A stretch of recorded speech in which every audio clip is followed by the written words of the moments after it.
একদিন দুপুরে ছোট্ট বেন তার বাড়ির পেছনের জঙ্গলে অ্যাডভেঞ্চারের খোঁজে বেরিয়েছিল। ডালপালা পেরিয়ে পাতার মচমচে আওয়াজের মধ্যে সে এক মৃদু কান্নার শব্দ শুনতে পেল। কৌতূহলবশত বেন সেই শব্দের দিকে এগোতে লাগলো। আর তারপর সে দেখতে পেল একটা ছোট্ট কুকুরছানা, যে ঝোপের মধ্যে আটকে পড়েছে এবং ভয়ে কাঁপছে। কুকুরছানাটির সোনালি লোম মাটিতে মাখামাখি ছিল, আর তার বড় বড় চোখগুলো ছিল ভয়ে ভরা।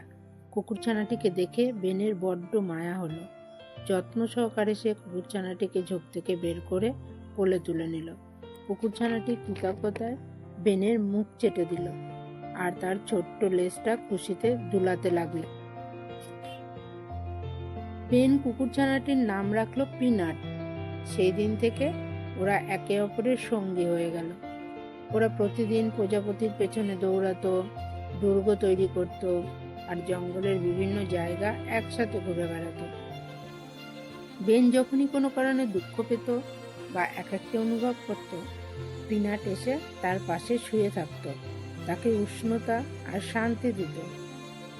এক সন্ধ্যায় আকাশ যখন সূর্যাস্তের গোলাপি আলোয় ঢেকে যাচ্ছিল, বেন পিনাটকে ফিসফিসিয়ে বলল, তুমি আমার জীবনের সব থেকে বড় অ্যাডভেঞ্চার। পিনাট নরম গলায় ঘেউ ঘেউ করল, আর তারা একসাথে বসে আকাশের তারা দেখতে লাগলো।